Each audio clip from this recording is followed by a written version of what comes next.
Dan siapa yang tidak bersungguh-sungguh melangkahkan kakinya, maka ia akan masuk ke dalam nerakanya.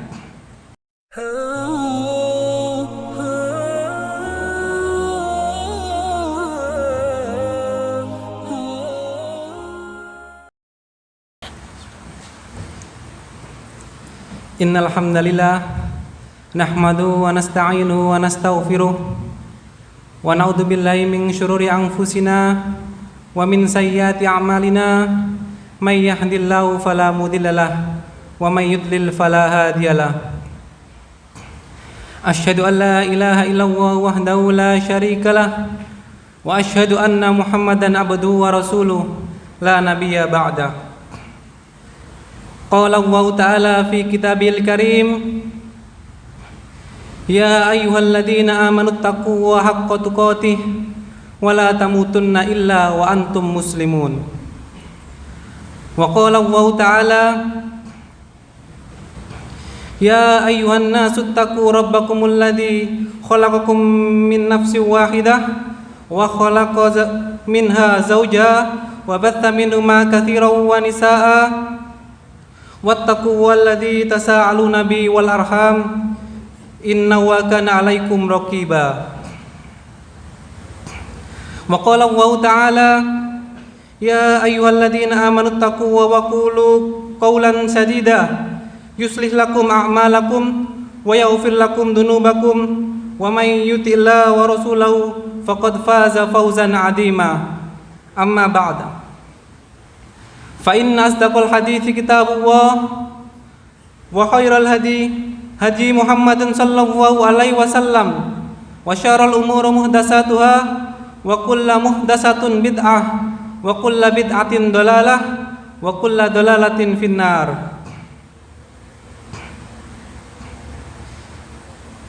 Ya umatal Islam, Allah Subhanahu wa taala menjadikan kita hidup di dunia sebelum di akhirat untuk menguji siapa yang bersungguh-sungguh melangkahkan kakinya ke dalam surganya, dan siapa yang tidak bersungguh-sungguh melangkahkan kakinya, maka ia akan masuk ke dalam nerakanya.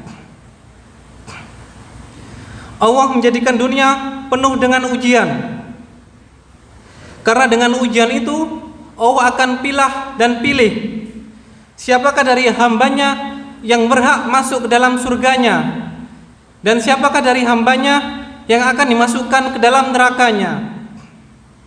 Allah Ta'ala berfirman, Alif Lam Mim, ahasiban nas ayyutsraku ayyaqulu amanna wa hum la yuftanun.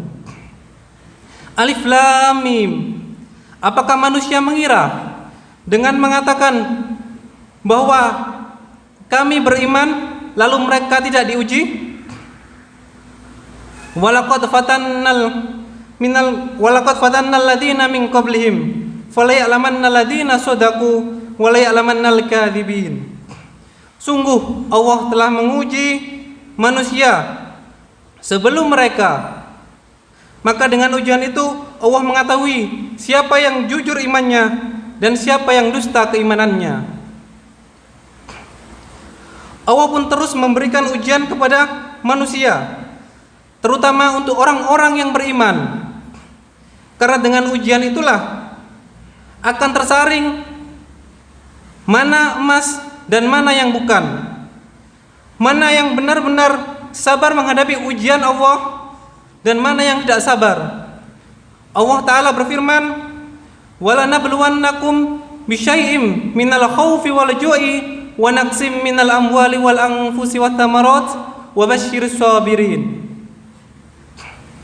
Sungguh kami akan uji kalian dengan sedikit rasa takut, rasa lapar, kekurangan harta, kekurangan jiwa dan buah-buahan. Dan berikanlah kabar gembira bagi orang-orang yang bersabar. Alladzina idza asabathum musibah qalu inna lillahi wa inna ilaihi raji'un. Yaitu apabila orang yang ditimpa musibah, mereka berkata inna lillahi wa inna ilaihi raji'un. Sungguhnya kami adalah milik Allah dan kami akan kembali kepada Allah Subhanahu wa taala. Setiap kita harus sadar bahwa kita hidup di dunia ini tidak akan selamanya. Setiap manusia pasti akan mati. Kullu nafsin dha'iqatul maut. Pastilah setiap orang yang menyatakan saya beriman, Allah akan berikan ujian kepadanya. Ujian itu antara lain dengan perintah-perintahnya dan larangan-larangannya. Ujian itu dengan kesusahan yang menimpanya, atau bahkan terkadang dengan kesenangan. Karena kesenangan pun hakikatnya adalah juga ujian. Allah Ta'ala berfirman, "Walanabluukum bisyarri wal khairi fitnah." Dan kami akan uji kalian dengan kesulitan dan kesenangan sebagai fitnah untuk kalian. Seorang hamba yang sadar dan menggunakan akal pikirannya, maka ketika ia menggunakan akal pikirannya tentang hakikat tujuan hidupnya, maka ia akan berusaha untuk menguatkan dirinya. Ia sabar untuk menghadapi perintah-perintah Allah dan menjalani larangan dan menghindari larangan-larangan Allah. Ketika seorang hamba sadar bahwasanya dunia ini adalah ujian belaka, ia hidup di dunia tidak akan lama, maka ia berusaha dengan sekuat tenaga untuk bisa meninggalkan kemaksiatan-kemaksiatan Allah kepadanya. Berbeda dengan orang yang tidak menggunakan akal pikirannya untuk memahami hakikat kehidupan. Dia hanya terbuai dengan kesenangannya. Dia mengikuti nafsu syahwatnya sehingga akhirnya dia bermaksiat kepada Allah. Dia tidak peduli lagi kepada Allah, apakah Allah ridho dengan amalannya atau tidak. Ia lemah di hadapan maksiat. Ia tidak punya kekuatan untuk melawan hawa nafsunya. Maka orang seperti ini Rasulullah mengatakan, ahlun nari khamsah. Sungguhnya penduduk api neraka itu ada 5. Salah satunya adalah ad-dhaiful ladzi la zabralah. Orang yang lemah, yang tidak mempunyai akal, yang bisa menahan ia dari maksiatnya. Hadis ini diriwayatkan Muslim dalam sahihnya. Kata para ulama, arti hadis ini yaitu ia tidak menggunakan akal pikirannya untuk mengetahui tentang buruknya maksiat, untuk menyadari bahwa maksiatnya itu akan menjerumuskan dia dalam kesialan, menjerumuskan dia ke dalam api neraka.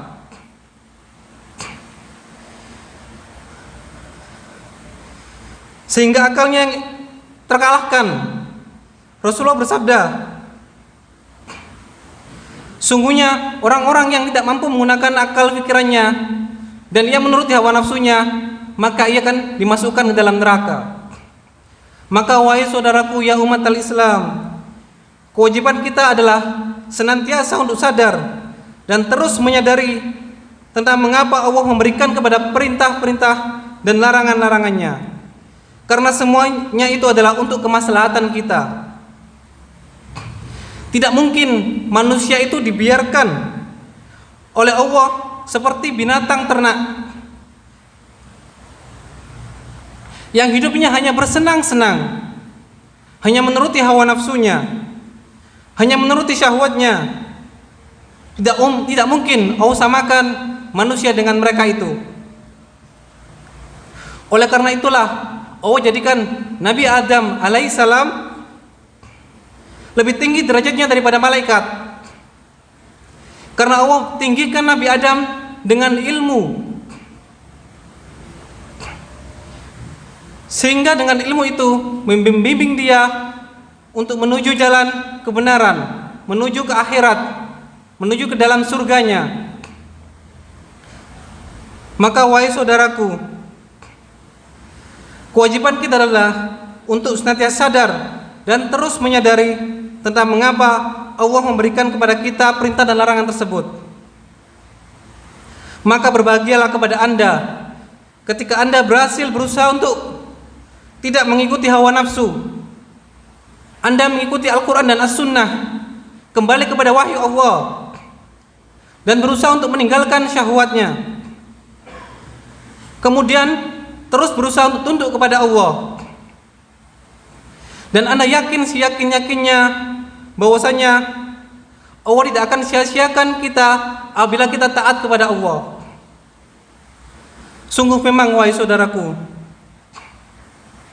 mengikuti Allah dan Rasul-Nya, mengikuti apa yang Allah turunkan, yaitu Al-Quran dan Sunnah, itu sangatlah berat. Karena banyak sekali tantangan-tantangannya. Dan tantangan itu terkadang dari diri kita sendiri, dari hawa nafsu kita, dari syahwat kita, atau dari keluarga kita, atau mungkin dari lingkungan kita. Tapi ketika kita yakin bahwasanya akhirat itu benar-benar ada, bahwa surga dan neraka itu ada, dan kita yakin bahwa kita akan kembali kepada Allah Subhanahu wa taala, maka dengan itulah kita akan berusaha dengan semaksimal mungkin untuk meninggalkan kemaksiatan kepada Allah. Dan kita berusaha untuk mencari keridhaan Allah. Yang penting Allah ridha terhadap apa yang kita lakukan. Maka inilah wahai saudaraku, cita dan moto-moto seorang muslim untuk menggapai surganya. Aqulu qouli hadza wa astaghfiruhu li wa lakum.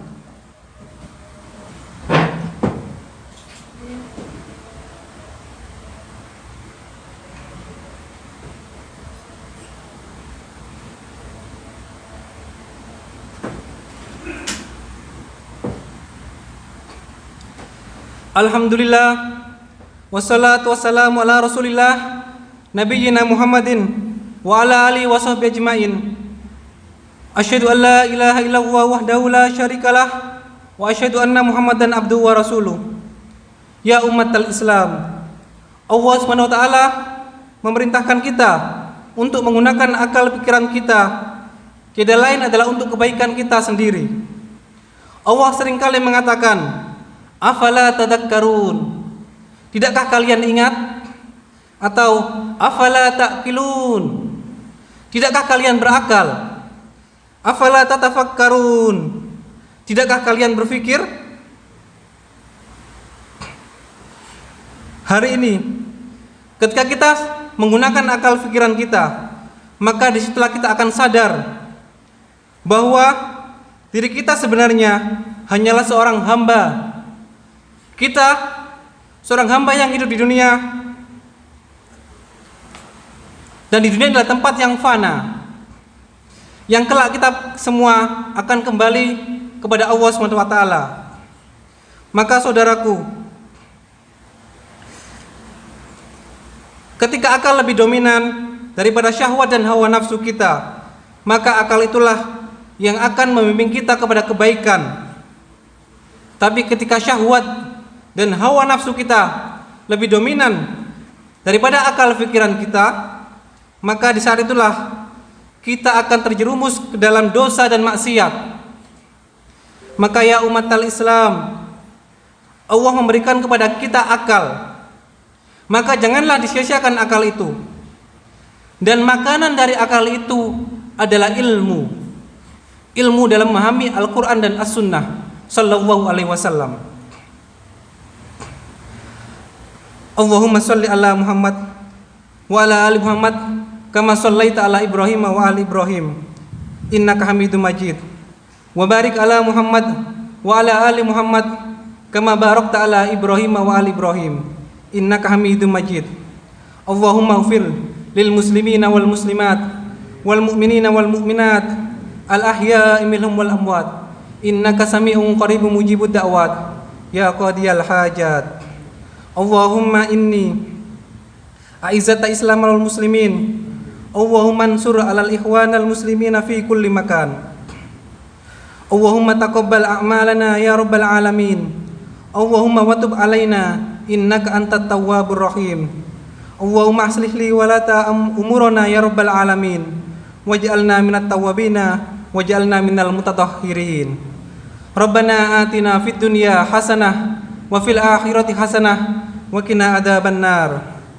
Ibadallah, inna wa ya'murukum bil adli wal ihsan wa ita'idil qurba wa yanha 'anil fahsya'i wal munkar ya'idukum la'allakum tadhakkarun wa la dzikrullahi akbar.